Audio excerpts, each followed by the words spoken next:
Ya, puji nama Tuhan. Shalom Ibu Bapak yang saya kasih dalam Tuhan Yesus Kristus. Shalom semuanya. Puji nama Tuhan. Dan saya menyapa juga bagi Bapak Ibu yang mengikuti ibadah secara streaming dari rumah masing-masing. Shalom dan selamat pagi. Mari kita mulai ibadah kita. Saya mengundang untuk Bapak Ibu bersama-sama bangkit berdiri. Kita naikkan pujian kemuliaan bagi Tuhan di tempat maha tinggi. Kemuliaan bagi Tuhan di tempat maha tinggi.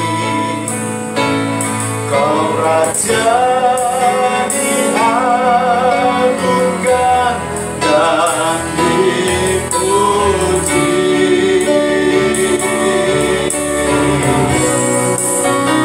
Datanglah kerajaanmu, jadilah kehendakmu, seluruh bumi penuh kemuliaan-Mu. Haleluya. Kami datang kepada Tuhan Yesus, Allah yang baik, Allah yang setia. Dan kami membawa sebuah pengakuan. Kami mengaku sesungguhnya pertolongan atas ibadah kami datangnya dari Bapa, Dialah pencipta langit dan bumi dan segala sesuatu. Dialah Tuhan Yesus Kristus, Allah yang setia, Allah yang mulia, Allah yang ajaib, Allah yang luar biasa. Turunlah berkat sukacita, berkat dan sejahtera dilimpahkan dalam kehidupan kita semua saat kita datang beribadah dalam ibadah raya pagi yang diberkati oleh Tuhan. Di dalam berkat nama Tuhan kami berdoa bersyukur. Haleluya. Amin. Bapak Ibu silakan duduk kembali. Alkitab menjawab dari Kisah Para Rasul pasal 10 ayat 1 sampai dengan yang keempat. Demikian firman Tuhan. Di Kaisarea ada seorang yang bernama Cornelius, seorang perwira pasukan yang disebut pasukan Italia. Ia saleh, ia serta seisi rumahnya takut akan Allah. Dan ia memberi banyak sedekah kepada umat Yahudi dan senantiasa berdoa kepada Allah. Dalam suatu penglihatan kira-kira jam 3 petang, jelas tampak kepadanya seorang malaikat Allah masuk ke rumahnya dan berkata kepadanya, Kornelius. Ia menatap malaikat itu dan berkata dengan takut, ada apa Tuhan? Jawab malaikat itu, semua doamu dan sedekahmu telah naik ke hadirat Allah, dan Allah mengingat engkau. Amin. Selamat beribadah. Tuhan berkati. Shalom Bapak Ibu yang terkasih di dalam Tuhan. Shalom. Baik yang ada di ruangan ini maupun yang melakukan ibadah di rumah masing-masing secara streaming. Puji Tuhan. Pagi ini kita datang bersama-sama kepada Tuhan, mengingat kembali akan kebaikan Tuhan. Dia yang sudah menebus kita lunas dengan darahnya. Sudah sepatutnya kita semua untuk setia sungguh-sungguh mengasihi Dia. Karena darah Tuhan Yesus sudah menyucikan kita, menguduskan kita, dan memberikan hidup yang baru kepada kita. Darah Yesus.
Bapa di surga, kami mengucap syukur Tuhan, karena Kau sudah berikan Tuhan Yesus untuk mati di kayu salib menggantikan akan dosa-dosa kami, Tuhan. Kami bersyukur Tuhan, karena darah-Mu menyucikan kami. Kami bersyukur Tuhan, karena Engkau memutuskan kami dengan darah. Terima kasih Tuhan. Terima kasih Tuhan. Itu cukup bagi kami untuk mengasihi-Mu ya Bapa. Kami bersyukur Tuhan pagi ini. Kami merindukan Engkau. Kami ingin Tuhan, hadirat-Mu kami rasakan. Bagi kami semua yang hadir di ruangan ini maupun kami yang melakukan ibadah streaming di rumah, biarlah hadirat-Mu kami rasakan, jamahan-Mu kami rasakan Tuhan. Karena kami merindukan Engkau. Kami ingin Engkau ya Tuhan. Terima kasih Tuhan. Biarlah Roh Kudus-Mu memimpin kami semua, sehingga pertemuan kami pada pagi hari ini menyukakan hati-Mu, menjadi bau yang harum di hadapan-Mu. Dan kami semua, baik yang ada di ruangan ini maupun yang ada di rumah, semuanya diberkati Tuhan. Terima kasih. Kami memberi diri kami memberi hati dan pikiran kami. Kami hanya ingin Engkau. Di dalam nama Tuhan Yesus kami berdoa dan mengucap syukur, haleluya. Amin. Mari saudara kita berdiri semua. Kita bersyukur karena kita punya Allah yang baik, yang sungguh sangat baik. Meskipun kadang-kala kita tidak baik dan tidak setia kepada Allah, tapi Dia selalu baik dan setia kepada kita. Allah itu baik.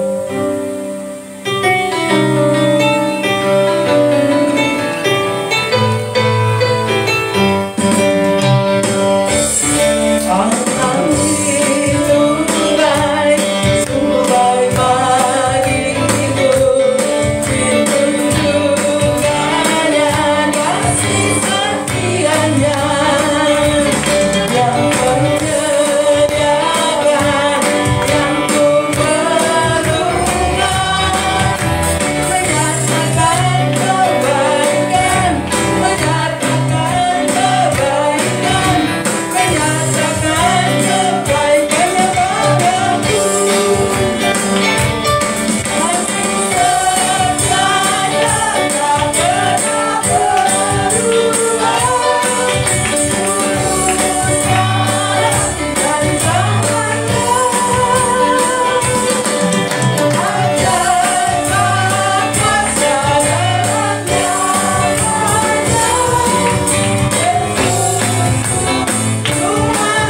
yang baru.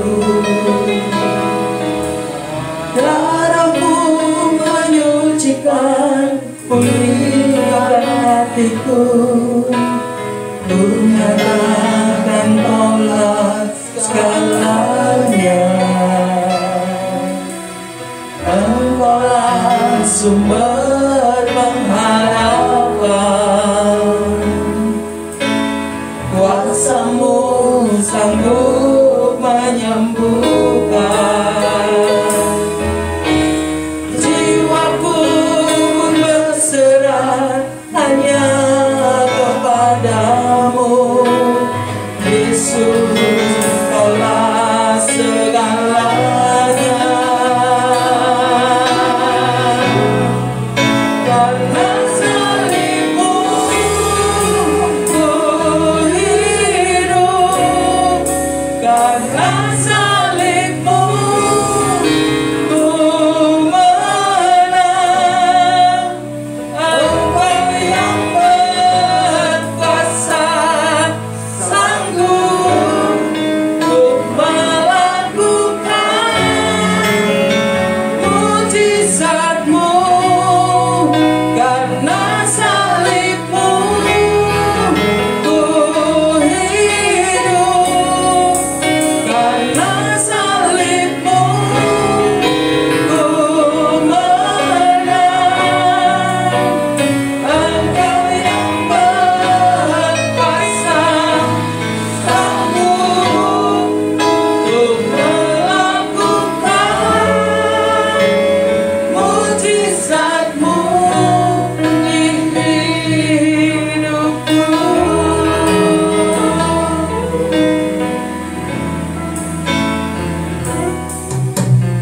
Hanya Kau Tuhan di hidupku.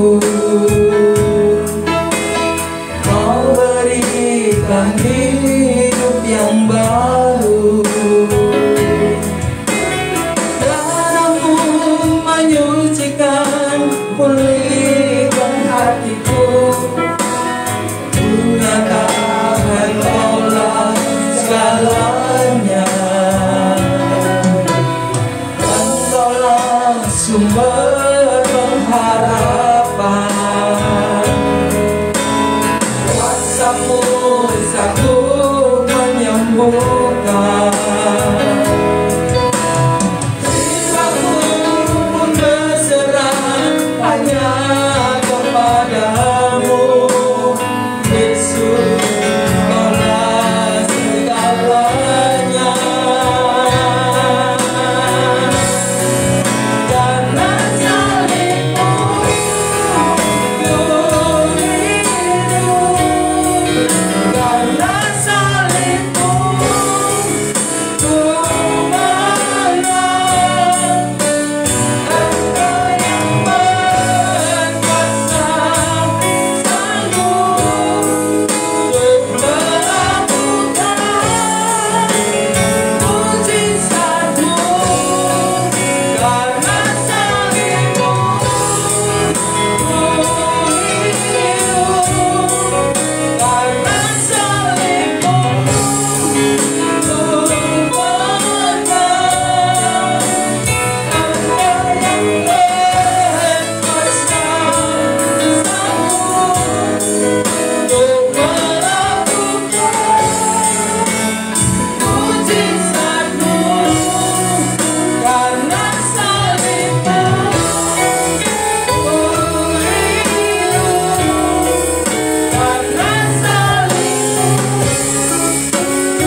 kami kembali dengan ucapan syukur karena Engkau masih mengizinkan untuk kami bersama-sama beribadah.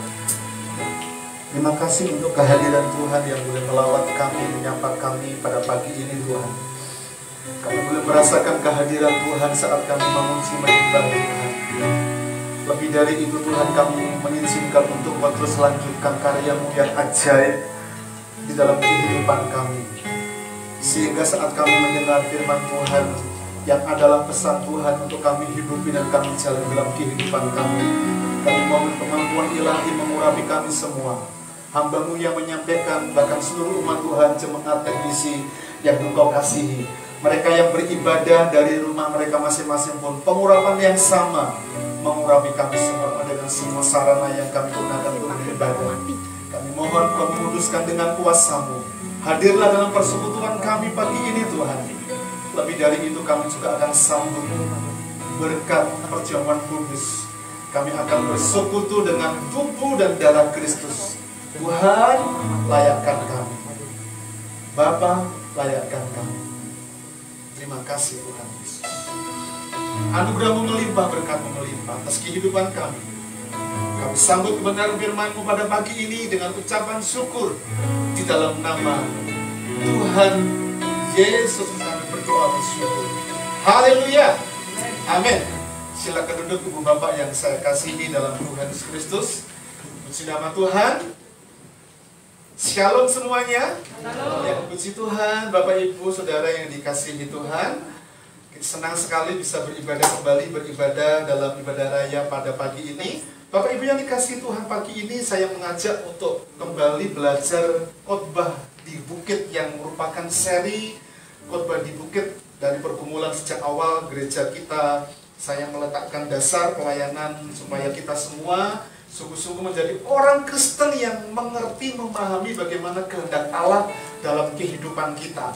Nah, masuk pasal 6 ini kita akan menemukan bagaimana sebetulnya kehidupan Kristen itu betul-betul dikritisi oleh Yesus. Ya, hari ini kita belajar bagaimana memberi sedekah. Minggu depan kita belajar bagaimana berdoa yang benar. Bahkan ada doa Bapa kami yang nanti secara berseri, karena cukup panjang saya akan membagi 2 seri. Kemudian bagaimana mengumpulkan harta. Ya, semua itu dikritisi dalam pelayanan Yesus. Nah, pagi ini kita akan fokuskan perhatian kita bagaimana topik yang kita bersama-sama akan pahami dan renungkan bersama-sama, yaitu seri yang ke-20 dari seri khotbah di bukit, hal memberi sedekah. Ya, hal memberi sedekah. Mari kita akan perhatikan bersama-sama. Sebelum kita baca ayatnya, mari kita akan baca tema kita bersama-sama. 1, 2, 3. Hal memberi sedekah. Ya, satu lagi, sekali lagi. 1, 2, 3 dengan keras. Hal memberi sedekah. Demikian firman Tuhan. Ingatlah, jangan kamu melakukan kewajiban agamamu di hadapan orang supaya dilihat mereka. Karena jika demikian, kamu tidak beroleh upah dari Bapamu yang di surga. Jadi, apabila engkau memberi sedekah, janganlah engkau mencanangkan hal itu seperti yang dilakukan orang munafik di rumah-rumah ibadat dan di lorong-lorong supaya mereka dipuji orang. Aku berkata kepadamu, sesungguhnya mereka sudah mendapat upahnya. Ayat yang ketiga. Tetapi jika engkau memberi sedekah, janganlah diketahui tangan kirimu apa yang diperbuat tangan kananmu. Hendaklah sedekahmu itu diberikan dengan tersembunyi, maka Bapamu yang melihat yang tersembunyi akan membalasnya kepadamu. Saya akan mengajak untuk membaca dari terjemahan yang lain, dari firman Allah yang hidup. Demikian firman Tuhan. Ingat, jangan berbuat baik di hadapan umum dengan tujuan supaya dikagumi orang. Karena dengan demikian kalian akan kehilangan pahala dari Bapa di sorga. Ayat yang kedua, apabila kalian memberi sedekah kepada pengemis, lebih spesifik, janganlah digembar-gemborkan seperti yang dilakukan orang munafik di rumah-rumah ibadat dan di jalan-jalan dengan tujuan supaya perbuatan amal mereka diperhatikan orang.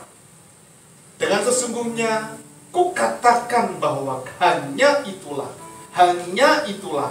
pahala yang mereka terima. Ayat 3 dan 4, apabila kalian berbuat baik terhadap orang, lakukanlah dengan diam-diam. Tidak boleh ada orang yang tahu. Ya, jangan tangan kiri diberitahu mengenai apa yang sedang dilakukan oleh tangan kanan. Dengan demikian, kalian akan mendapat pahala dari Bapa kalian di surga yang mengetahui segala rahasia. Amin. Diberkatilah Bapak Ibu Saudara semua yang setia membaca, merenungkan, dan juga melakukan firman Tuhan dalam kehidupan kita semua.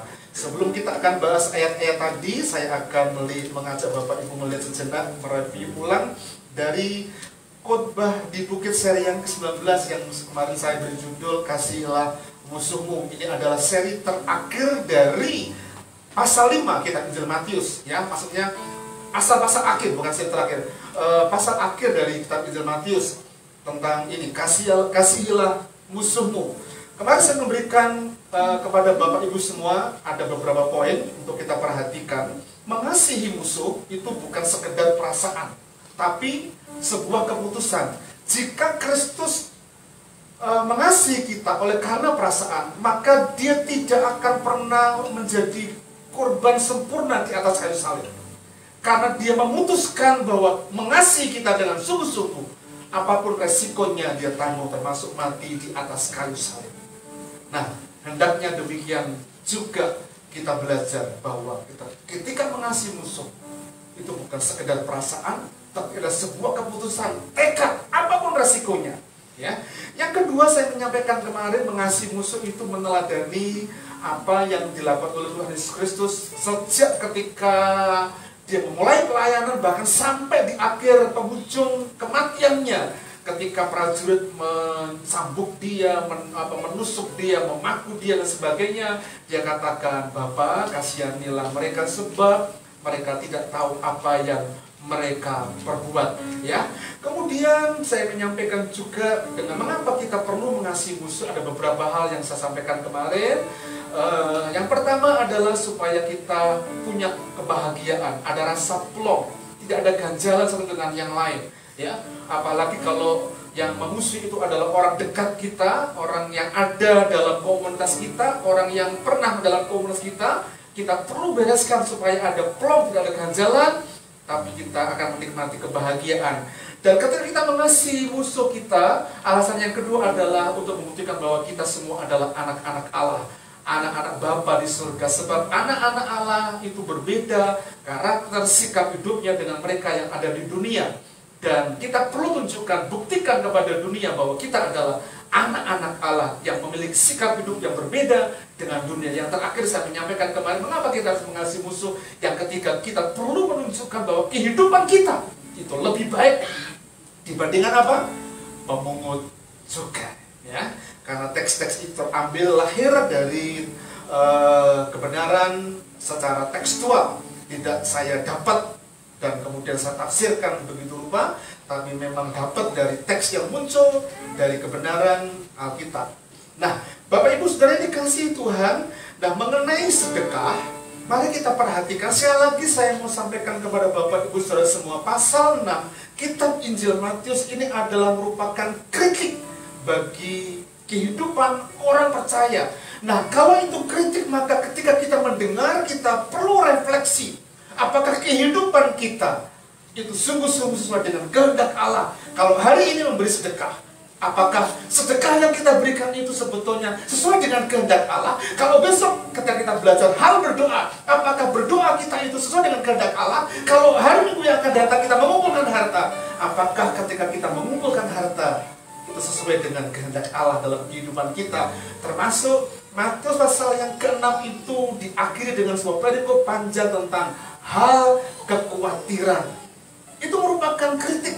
Dan kalau kita bicara tentang kritik sebagai anak-anak Tuhan, tidak boleh kemudian a priori, tapi kita perlu tanggapi dengan positif, sehingga kita punya landasan yang benar dalam mengenal Kristus. Karena kita tiap hari boleh merefleksi semua kebenaran yang kita dapatkan. Nah, Bapak Ibu Saudara yang dikasihi Tuhan, sedekah dalam Kamus Besar Bahasa Indonesia, saya mengambil definisi ini dari Kamus Besar Bahasa Indonesia, merupakan pemberian sesuatu kepada fakir miskin atau yang berhak menerimanya. Perhatikan baik-baik, ada dua, kepada fakir miskin dan kepada mereka yang berhak menerima. Tapi di luar kewajiban zakat dan zakat fitrah.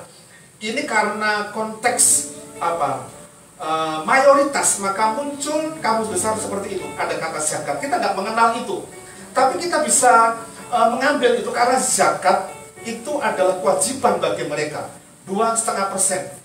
Ya, saya mencari tahu dari sumber yang lain, mengapa kok ada zakat yang harus wajib gitu ya. Ternyata mereka punya keyakinan itu memangkas, itu membersihkan penghasil mereka, gitu katanya. Bahkan ada yang mengatakan begini, ketika kita bisa membantu mereka yang sebetulnya fakir miskin, janda, ya, kalau jandanya kaya, ya kita mungkin tidak perlu bantu, gitu. Mereka tidak pernah bantu, tapi janda miskin tidak terawat, tidak termasuk zakat kita. Di luar itu, ya, sesuai dengan kemampuan pemberi, kemampuan kita, atau berderma. Itu arti sedekah. Nah, di dalam Alkitab, memberi sedekah sebetulnya sebagai orang percaya itu merupakan kewajiban bagi kita.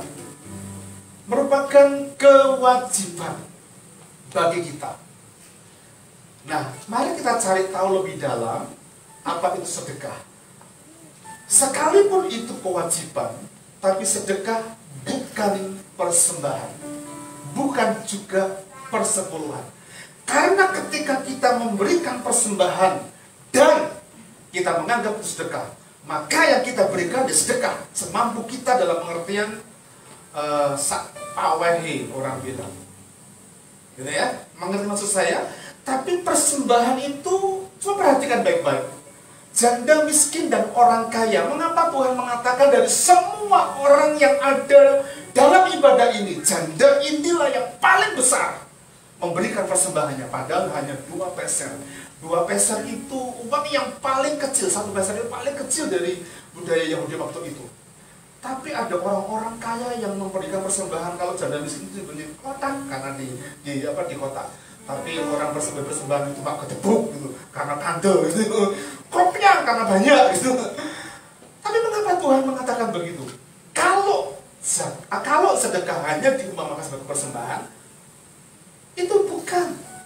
Maka itu akan dari sebuah pengertian. Jadi sedekah bukan persembahan, atau apalagi persepuluhan. Kembali lagi kepada janda miskin ini. Janda miskin ini hanya 2 peser. Tapi Tuhan mengatakan janda inilah memberi yang terbanyak. Mengapa? Karena all out, semua. Habis ini makan apa janda ini nggak tahu.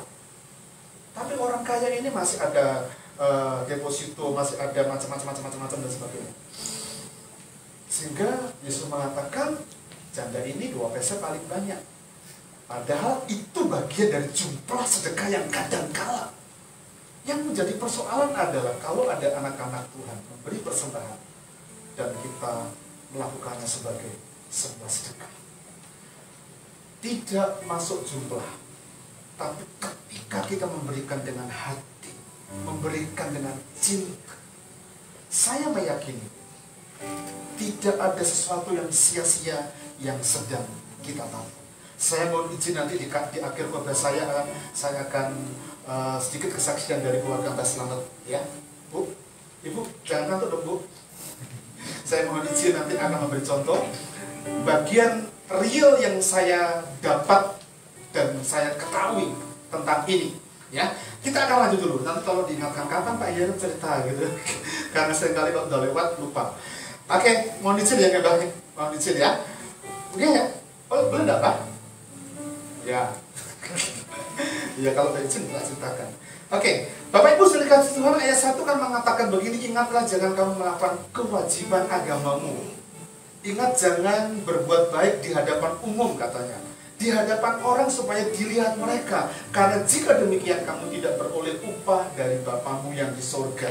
Nah, penekanan dari kalimat ini sebetulnya ada dua hal yang sama yang saya tulis. Jangan melakukan perbuatan baik untuk pamer, atau jangan melakukan perbuatan baik untuk dikagumi, bahkan supaya dapat dilihat. Tentang apa? Kewajiban agama. Kewajiban agama dalam teks aslinya itu adalah righteousness atau sebuah kebenaran.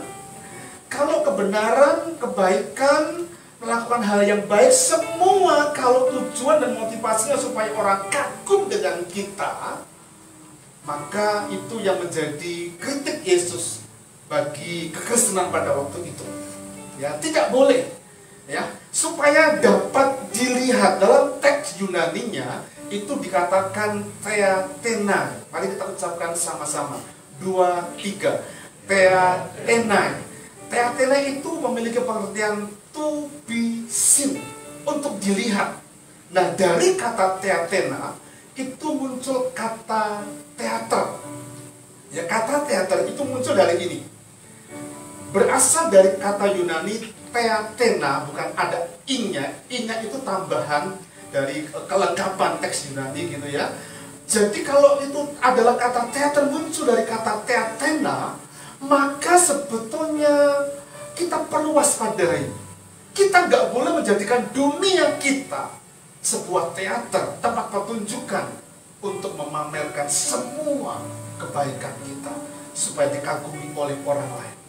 Kebaikan kita tidak perlu, kata Tuhan. Nah, mengapa demikian? Mengapa? Kalau kita perhatikan, ketika kita baca ayat 1 tadi, kamu tidak beroleh upah. Mengapa? Karena ketika seseorang sedang menunjukkan dengan motivasi pamer dan dikagumi orang, dia sebetulnya sedang mendapatkan upah yang ada di dunia ini.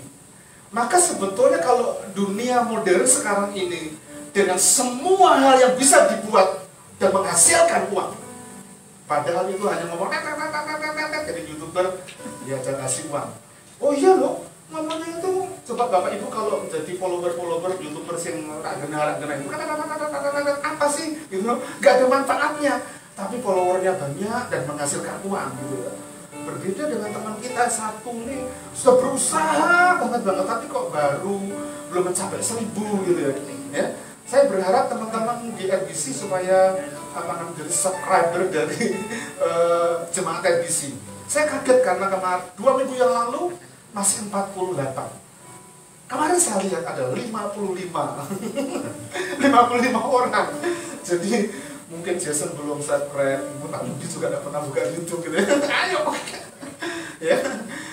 Mengapa? Karena kan kita tidak akan mendapatkan upah dari sorga, dari Bapa. Kan tujuannya kalau kita pamer, tujuannya kan mendapatkan upah. Tapi di akhir atau ayat 2 tadi mengatakan kamu sudah dapatkan upah. Apa upahnya di dunia ini? Pujian orang. Sebentar nanti di surga, jangan harap upah kita akan mendapatkan, karena Tuhan mengkritik itu. Nah, kalau kita perhatikan bersama-sama, upah atau pahala dari Bapa di surga, sebetulnya itu adalah penghargaan. Penghargaan tertinggi ketika kita masuk dalam rumah Bapa. Dalam rumah Bapakku banyak tempatnya. Kata itu kemudian kita muncul dalam Firdaus. Perhatikan, saya bandingkan dengan orang kaya dan Lazarus. Orang kaya dan Lazarus yang miskin. Orang kaya, semua kenikmatan, semua yang dimilikinya telah diperoleh ketika di dunia ini. Mau makan apa saja bisa, mau rekreasi di mana bisa, mau pakai baju apa saja bisa. Karena apa? ada uang. Tapi Lazarus yang miskin tidak demikian. Jangankan untuk beli pakaian, jangankan untuk rekreasi, untuk makan saja dia nggak bisa. Bahkan ketika berada di pintu si kaya ini, dia nggak sebenarnya minta, tapi dia pengen untuk mengambil remah-remah yang jatuh itu aja udah layak karena diberikan anjingnya pada orang kaya ini. Nggak bisa makan. Dia belum mendapatkan upah. Tapi ketika dua orang ini mati, ada satu perbedaan yang signifikan. Lazarus berada di Firdaus, di pangkuan Bapak Abraham, menikmati reward, menikmati upah, menikmati pahala itu. Tetapi orang kaya ini tidak mendapatkan upah. Karena apa? Upah yang didapat di dunia ini telah dihabiskan. Bahkan dia tidak suka, bahkan tidak memberi sedekah kepada Lazarus miskin ini. Akibatnya apa? Dia berteriak ketika dia berada di Hades, di tempat yang menyengsarakan dia. Bapak Abraham, aku di sini kepanasan. Cucukkan jari bapak atau jarinya Lazarus itu ke air, masukkan ke lidah saya. Gak bisa, ada jarak. Nek kalau begitu, coba kasih tahu saudaraku yang hidup di sana, masih ada yang hidup, kasih tahu. Percuma kalau mereka tidak mendengar kesaksian para nabi. Gak akan, bahkan sekalipun ada orang bangkit dari kematian, gak akan percaya. Kalau mereka gak percaya kesaksian para nabi dan firman Tuhan. Jadi dari dua pemahaman ini tentang orang kaya dan Lazarus, mari kita cermati baik-baik. Karena ketika kita melakukan sesuatu untuk motivasi supaya viral, pamer, kita mendapatkan upah di dunia ini, hati-hati. Karena sering kali tidak dipahami, kita habiskan, kita dipuji banyak orang, wah senang, tapi di kehidupan yang akan datang kita tidak akan mendapatkan upah. Ada beberapa hal yang kita akan dengarkan bersama-sama. Poinnya adalah bagaimana memberi sedekah yang benar. Ya, bagaimana memberi sedekah yang benar. Yang pertama, tidak boleh apa? Mencanangkan. Tidak boleh mencanangkan. Pak ya, kalau memberikan kode dalam arti persembahan atau persepuluhan, boleh nggak? Berbeda dengan persembahan atau persepuluhan. Ingat, ini sedekah.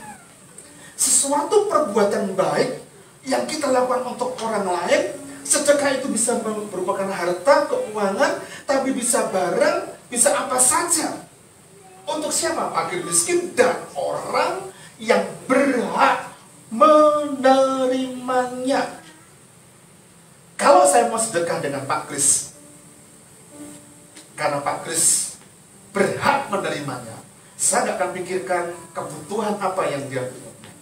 Ya, walaupun Pak Kris ini suka pisang goreng, mungkin saya akan bawa pisang goreng. Karena dia perlu, dia nggak perlu itu, tapi dia perlu itu dan sebagainya. Nah, Bapak Ibu yang dikasih Tuhan, yang permasalahan adalah bukan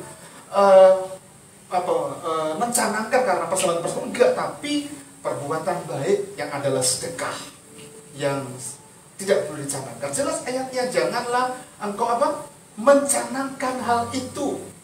Bahkan di ayat pertama tadi, kewajiban agamamu tidak boleh seperti dilakukan orang munafik di rumah-rumah ibadat. Mari kita perhatikan bersama-sama. Dalam terjemahan yang lain, dalam terjemahan New International Version dan juga dari terjemahan Alkitab Standard Bible yang saya coba kutip, ada beberapa dikatakan, do not sound a trumpet before you. Janganlah membunyikan atau mencanangkan atau membunyikan trompet. Ada sedikit perbedaan. Jangan membunyikan trompet di depanmu. Do not sound a trumpet before you. Dalam NIV, do not announce it with trumpets. Trumpet itu tambah S, ada beberapa. Jangan mengumumkan dengan trompet. Ternyata kalimat mencanangkan itu, mengapa gak boleh? Karena terjemahan dari Alkitab yang lain disiarkan seperti meniup trompet dan semua orang dengar.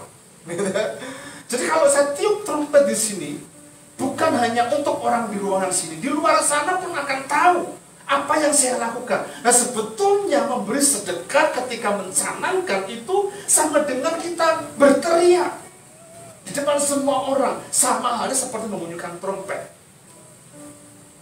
Dalam terjemahan firman Allah yang itu tadi dikatakan, dengan apa? Janganlah digembar-gemborkan. Hari ini kita ngomong dengan si A, hari ini kita ngomong di si B, hari ini kita ngomong tetangga kita. Aku tadi melakukan yang baik loh kepada tetanggaku, ya sebagainya. Nah, sebetulnya tidak usah dicanangkan dalam arti seperti itu. Tapi yang menjadi persoalan hari-hari ini menjadi sebuah tabrakan, saya katakan tadi, karena di dunia IT sekarang ini justru hal-hal yang sebetulnya nggak perlu dicanangkan itu dicanangkan, sehingga bukan hanya komunitas, seluruh dunia tahu. Padahal yang dicanangkan itu adalah hal-hal yang nggak membangun, hal-hal yang sebetulnya merusak. Iya, kalau kita menjadi subscriber yang sebetulnya bukan hal yang membangun, itu akan tahu bagaimana konten-konten yang sebetulnya nggak berguna atau tidak. Ya, karena saya tahu beberapa teman kita yang ada di sini adalah salah satu followernya Rian, karena dia suka mancing. Saya suka karena hobinya mancing begitu. Tapi berbeda.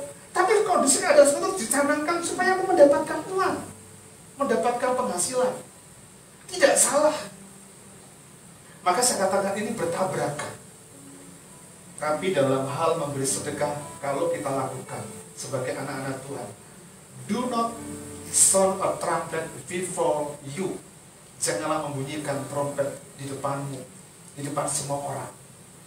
Ketika kita mencanangkan sama dengan membunyikan trompet di depan semua orang, digembar-gemborkan. Mengapa demikian? Tindakan mencanangkan kata Yesus itu disebut sebagai tindakan orang munafik. Kata munafik dalam teks Yunaninya itu adalah hipokritai. Mari kita ucapkan sama-sama 1, 2, 3.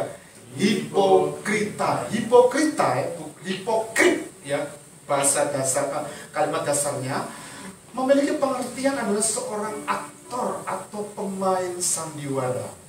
Saya nggak hafal teks. Coba minta nada C, Mbak Mena. Tak berapa? Itu C. Dunia ini panggung sandiwara. Ada yang tahu? Cerita. Pak Iman hafal? Coba Pak, nanti Pak. Saya nggak hafal. Terus kalimat terakhir ini dikatakan, mengapa kita, coba Pak Benny, supaya ada nadanya. Mengapa kita bersandiwara? Akhirnya kan begitu. Mengapa kita bersandiwara? Ada banyak peran yang kita mainkan di dunia ini. Ada yang bikin orang terbahak-bahak. Ada orang yang membuat sampai menangis terseduh-seduh. Kata munafik itu seperti itu.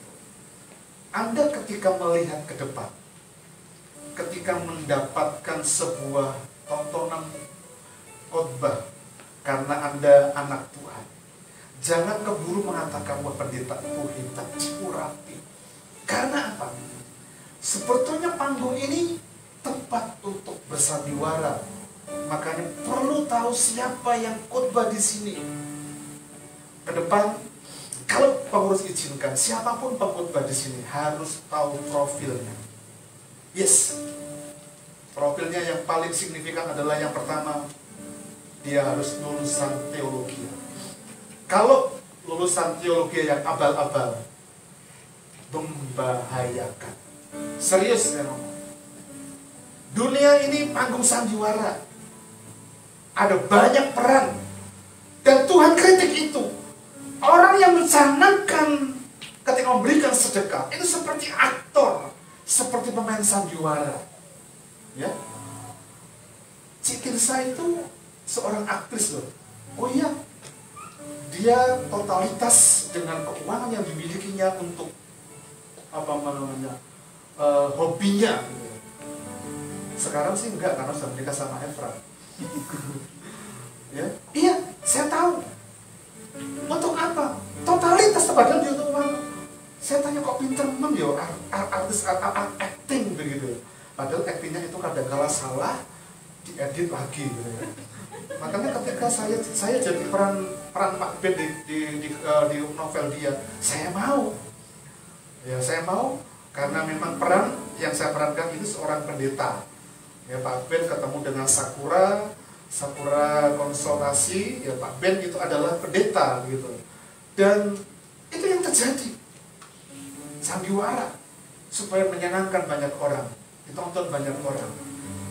Kelihatannya menolong, tetapi tujuan mereka adalah supaya mereka dipuji orang. Itu artis. Artis itu kalau mendapatkan aplaus, tepuk tangan dengan kencang, dia akan senang banget. Iya. Dan jelas itu merupakan suatu sandiwara. Hati-hati ya Bapak Ibu ya. Apa yang didapat oleh orang yang memberi sedekah dengan mencanangkan, memotivasi pamer? Yang didapat adalah dikatakan sesungguhnya mereka sudah mendapatkan upahnya. Sesungguhnya mereka telah mendapatkan upahnya dari kata apekosin atau apeko yang merupakan istilah perdagangan.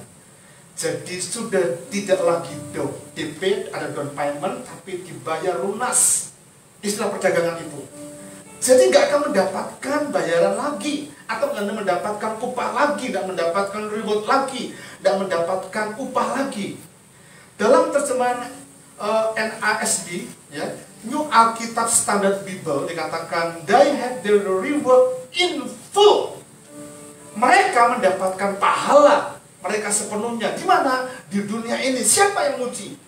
Mereka yang bertepuk tangan ketika kita mencanangkan sedekah yang kita berikan. Jadi, pujian manusia mereka mendapatkan, tapi upah, pahala yang sepenuhnya yang datang dari Bapa tidak akan pernah didapat. Jadi perlu hati-hati untuk ketika kita memberi sesuatu kepada orang yang berhak menerima, bahkan itu disebut sedekah kepada fakir miskin, kita perlu hati-hati. Ya. Lalu bagaimana kalau kegiatan sosial, Pak? Kita kumpulkan banyak dana, kita barang sebagainya. Itu berbeda. Ya, itu berbeda. Yang nanti kalau pamer yang jadi bulan-bulanan atau yang jadi cemoohan adalah pimpinannya atau paling tidak pengurusnya. Oh, Pak Yeri jemaat LBC gitu ya. Makanya kalau ada orang ditanya, kamu kalian ikut siapa? Jangan ikut Pak Yeri. Ikut LBC. Ya, LBC saja ya. Karena Yeri is nothing ya. Ya, kembali kepada ini. Pujian manusia didapat, tapi pahala di surga nggak dapat ketika apa? Ketika kita berusaha mencanangkannya. Jadi yang benar kita perlu. Yang kedua ini, jangan sampai tangan kiri mengetahui apa yang diperbuat tangan kanan. Mari kita baca ayatnya lebih dahulu. Tetapi jika engkau memberi sedekah, janganlah diketahui tangan kirimu yang diperbuat tangan kananmu. Apabila kalian berbuat baik terhadap orang dalam firman Allah yang hidup, lakukanlah dengan diam-diam. Jangan tangan kiri diberitahu mengenai apa yang diperbuat oleh tangan kananmu. Mari kita perhatikan baik-baik Bapak Ibu yang dikasihi oleh Tuhan. Kata ini dapat diartikan bahwa terhadap orang yang paling dekat pun kita nggak perlu pamer. Kepada istri, suami, anak, teman komunitas pun demikian. Mengapa? Yesus memakai istilah tangan kiri yang adalah anggota tubuh kita sendiri. Ini menunjukkan bahwa sebetulnya bukan saja terhadap orang dekat tidak boleh pamer, tapi terhadap diri kita sendiri pun tidak boleh. Tangan kanan berbuat, tangan kanan ngandani. Kadang-kadang bilang, tadi aku sudah begini. Ini satu anggota. Itu artinya bukan hanya orang dekat, tubuh diri kita sendiri sebetulnya nggak berat untuk apa? Tahu. Tapi paling tidak ya tahu kan karena kita melakukannya. Tapi penekanannya ayat ini bukan hanya mencanangkan untuk apa dan motivasinya, tapi orang dekat, bahkan diri kita sendiri sebetulnya tidak boleh tahu. Saya mengutip dari ada dua penulis, yang pertama adalah John Stott yang mengatakan begini, pemberian Kristen harus ditandai dengan pengorbanan diri sendiri dan melupakan diri sendiri, bukan dengan pemberian selamat kepada diri sendiri. Artinya memuji diri sendiri pun tidak boleh. John Calvin dia mengatakan begini, dengan ungkapan ini ia memaksudkan bahwa kita harus puas ketika kita melakukan secara tersembunyi, ketika kita tangan kanan melakukan, tangan kiri tidak boleh tahu. Ini adalah ungkapan yang dimaksud oleh Yesus adalah bahwa kita harus puas dengan bahwa hanya Allah satu-satunya saksi. Amin. Hanya Allah, bukan orang lain. Walaupun kadang-kala kita butuh saksi untuk hal-hal tertentu, iya. Tapi ketika untuk melakukan dalam memberi sedekah kepada fakir miskin, kepada orang yang berhak menerima, tidak boleh dicanangkan, dan tangan kiri tidak boleh, tidak tahu apa yang dilakukan oleh tangan kanan, atau sebaliknya, orang terdekat bahkan dirinya sendiri, hanya Allah yang sebetulnya menjadi saksi satu-satunya apa yang kita lakukan. Itu maksud Tuhan Yesus. Yang ketiga, lakukanlah dengan tersembunyi. Kalau dilakukan tersembunyi, apa maksudnya? Dikatakan ya, ayat yang keempat, hendaklah sedekahmu itu diberikan dengan apa? Tersembunyi, maka Bapamu melihat yang tersembunyi akan membalaskan kepadamu. Apa artinya? Artinya yang tersembunyi itu tidak diketahui oleh orang lain, tidak pamer, tidak diumumkan, tetapi dengan sebuah motivasi sejati. Mengapa kita perlu melakukan dengan tersembunyi? Karena ayat ini jelas mengatakan bahwa kita akan mendapatkan upah. Bapa kita yang melihat yang tersembunyi akan membalaskannya kepadamu. Minggu depan kita akan tahu bagaimana cara berdoa. Berdoa dalam teks nanti ayat yang kelima, 6 dan 7. Kita masuk kamar, berdoa, menyampaikan keluhan hati kita supaya orang lain gak tahu ya. Tapi ada satu orang anak yang berdoanya dengan keras, Tuhan Yesus, saya perlu mainan ini Tuhan. Tuhan, ya kalau dia berdoa jadi ingatkan, nak, kalau berdoa jangan keras-keras, bapak kita gak tuli katanya. Iya, bapak saya nggak tuli tapi nenek saya tuli. Seringkali kan begitu. Yang berharap Tuhan menjawab doa kita lewat nenek kita. Membalaskan kepadamu. Nah, mengapa? Hal inilah yang perlu kita perhatikan.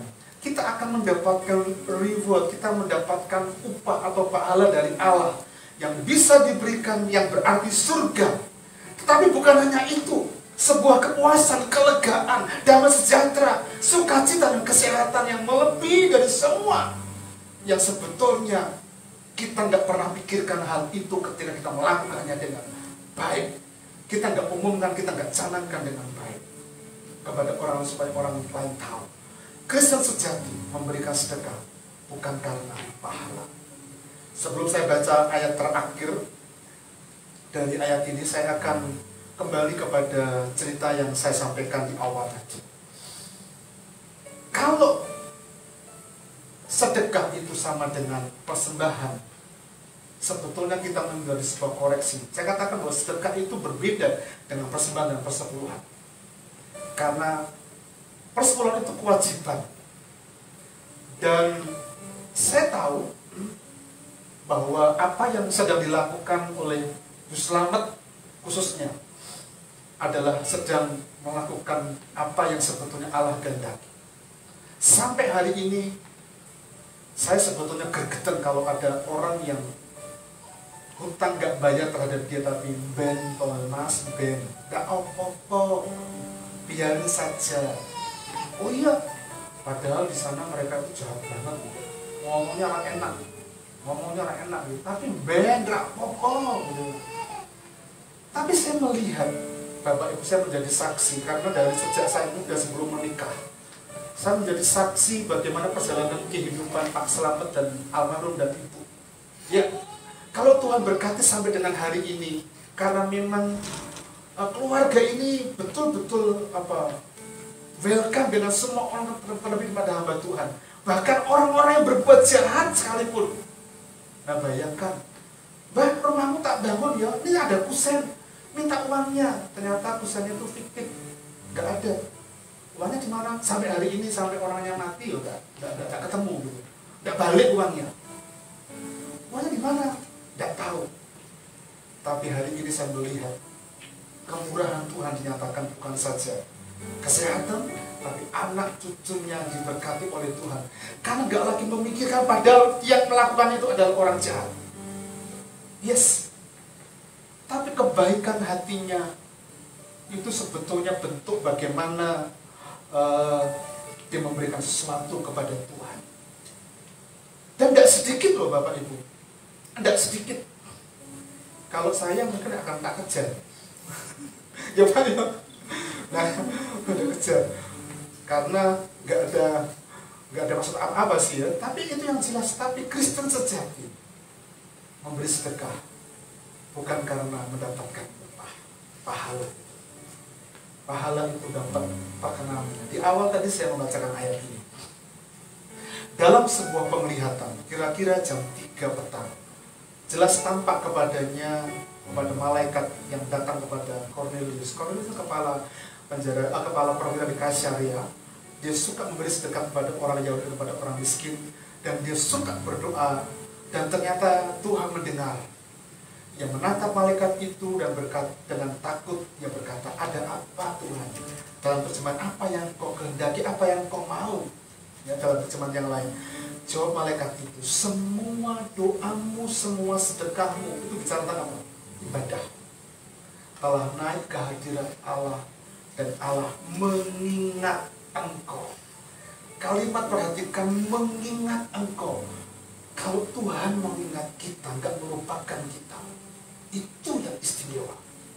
Dengan apa? Bukan berarti Allah disokong dengan perbuatan baik kita, doa-doa kita, enggak sama sekali. Cornelius melakukan itu untuk orang Yahudi dan orang fakir miskin. Mereka nggak melakukan, Cornelius nggak melakukan supaya mendapatkan reward dari Tuhan. Enggak. Tapi ternyata sedekah dan doa yang bagian merupakan ibadah itu diingat oleh Bapa di surga. Kalau pengorbanan Tuhan kita di atas kayu salib itu sedekah, maka tidak akan pernah ada orang Kristen yang berkata selamat karena percaya. Gak pernah. Karena pengorbanannya palsu, gak sungguh-sungguh. Tapi karena dia cinta, bukannya sedekah, tapi persembahan. Sehingga salib Kristus adalah bukti bahwa pengorbanan yang luar biasa yang perlu kita contoh dan perlu kita teladani. Saya selalu menyampaikan, terutama hari-hari ini kan diperhadapkan kepada pembangunan. Almarhum Pak Selamat wis ndang didadekke gereja ini, Mas. Saya menyampaikan kepada calon pemborong anaknya, Mas, pesannya Bapak ini loh, tolong didengar ya. Tapi nanti ke depan panitia tentunya perlu bicara banyak supaya kita betul-betul menyelesaikannya dengan baik. Kita akan libatkan semua orang. Nah, Bapak Ibu yang dikasih Tuhan, kesimpulannya memberi sedekah itu adalah kewajiban. Bukan hanya kewajiban agama, tapi hidup kekristenan kita yang perlu kita hidupi. Caranya bagaimana? Jangan sampai karena motivasi yang salah, pamer, mencanangkannya. Dan jangan sampai tangan kiri tahu yang diperbuat oleh tangan kanan, dan lakukanlah tersembunyi. Maka kita akan mendapatkan reward sama-sama. Mintakan begini. Karena salibmu ku hidup, karena salibmu ku menang. Engkau yang berkuasa, sanggup untuk melakukan mujizatmu. Karena salibmu ku hidup, karena salibmu ku menang. Engkau yang berkuasa, sanggup untuk melakukan mujizatmu di hidupku. Bapak Ibu berdoalah baik-baik. Jika Tuhan yang mengasihi kita, apa yang dilakukan itu adalah hanya sebagai sebuah sedekah, maka di muka bumi tidak ada orang yang selamat. Tapi salib itu adalah bukti dia memberikan totalitas. Dan dunia tahu supaya dunia diselamatkan. Kalau Bapa kita, Tuhan kita memberikan totalitas, mari kita belajar memberikan hati, waktu, pemikiran, semua yang kita jalani dalam kehidupan kita selalu berorientasi memuliakan Tuhan. Karena sejatinya sedekah adalah ketika kita gak mencanangkan. Sejatinya sedekah adalah ketika tangan kiri dan tangan kita gak tahu, orang yang terdekat gak tahu. Bahkan kita akan mendapatkan reward upah itu ketika kita melakukannya dengan tersembunyi. Mari saya undang ibu bapak bisa berdiri bersama-sama. Kita naikkan pujian ini. Hanya Kau Tuhan hidupku, Kau berikan hidup yang baru. Darah-Mu menyucikan, berikan hatiku. Ku nyatakan Kaulah segalanya. Kaulah sumber pengharapan. Naikkan dengan sungguh-sungguh. Kuasa-Mu sanggup menyembuhkan. Jiwa-Mu bermegah. Yes, Yesus, Kaulah segalanya. Karena salib-Mu hidup, karena salib-Mu menang. Kau yang berkuasa, sanggup melakukan mujizat-Mu. Karena salib-Mu hidup, karena salib-Mu menang. Engkau yang berkuasa, sanggup melakukan mujizat-Mu di hidupku. Bapak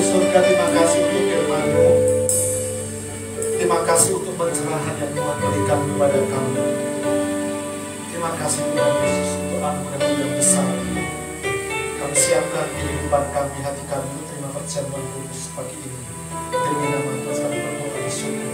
Haleluya. Amin. Silakan duduk Bapak Ibu yang dikasihi Tuhan. Saya mengundang Pak Kris dan Ibu ke depan.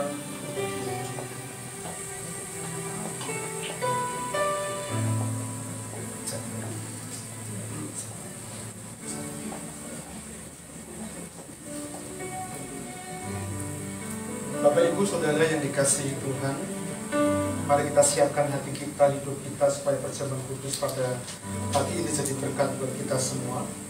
Firman Tuhan mengatakan, apa yang telah aku terima dari Tuhan aku teruskan kepadamu, yaitu pada malam waktu dia diserahkan, dia mengambil roti dan dia memecah-mecahkannya dan dia mengatakan, inilah tubuhku yang diserahkan bagi kamu, ambillah, makanlah dan berbuatlah menjadi peringatan akan aku.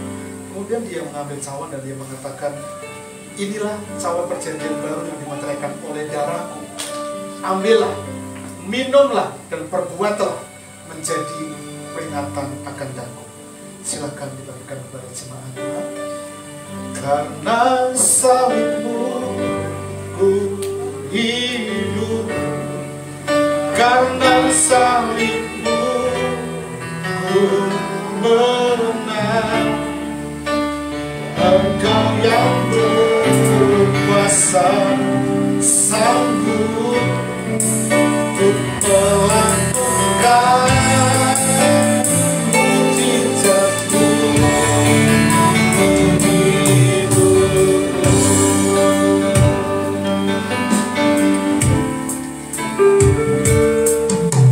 Hanya Kau Tuhan, Kau berikan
Saya mengundang Ibu Bapak bisa berdiri bersama-sama. Mari kita siapkan hosti roti di tangan kanan, angkat melampaui kepala kita dengan tangan kanan kita. Bentuk refleksi penghormatan kita yang tertinggi kepada Bapa kita di surga, yang telah memberikan anaknya yang tunggal, Yesus Kristus, mati di atas kayu salib, menebus dosa kita. Dan ingatlah perjanjian Tuhan, demikian firman Tuhan. Dan ketika mereka sedang makan, Yesus mengambil roti, mengucap berkat, pecah-pecahkannya, lalu berkata, ambillah, makanlah, dan inilah perbuatan akan kamu. Mari kita makan bersama-sama di dalam nama Tuhan Yesus Kristus. Mari kita angkat cawan melampaui kepala kita.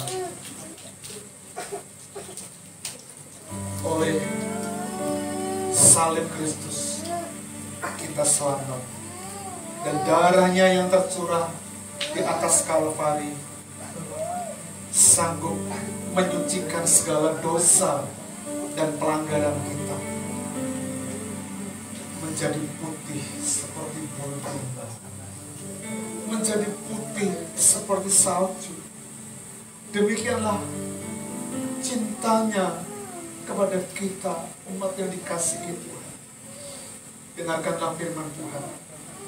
Sesudah itu ia mengambil cawan dan mengucap syukur lalu memberikannya kepada mereka dan berkata, minumlah dan perbuatlah menjadi peringatan akan daku. Mari kita minum bersama-sama di dalam nama Tuhan Yesus kami berdoa. Terima kasih Tuhan Yesus. Terima kasih Bapa. Terima kasih Tuhan. Kami memuji kebesaran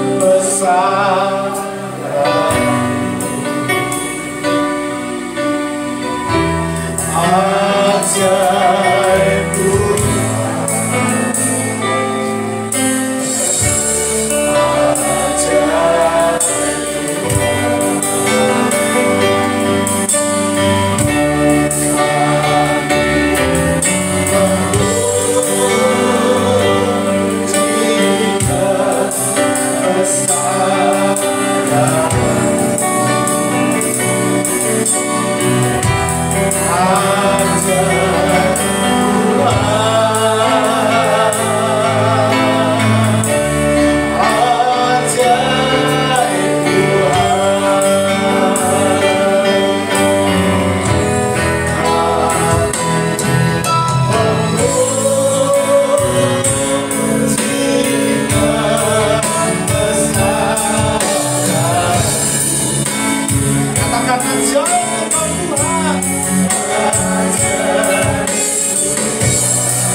Sampaikan apa yang menjadi keluhan hati kita, pergumulan kita kepada Bapa yang di surga. Dia ada di tengah-tengah kita. Dia lebih dekat dari orang-orang yang terdekat dengan kita. Dia lebih dekat dari pakaian yang kita pakai. Dia hanya sejauh doa. Dia tahu kebutuhan kita. Naik kata, sampaikan kepada Bapa.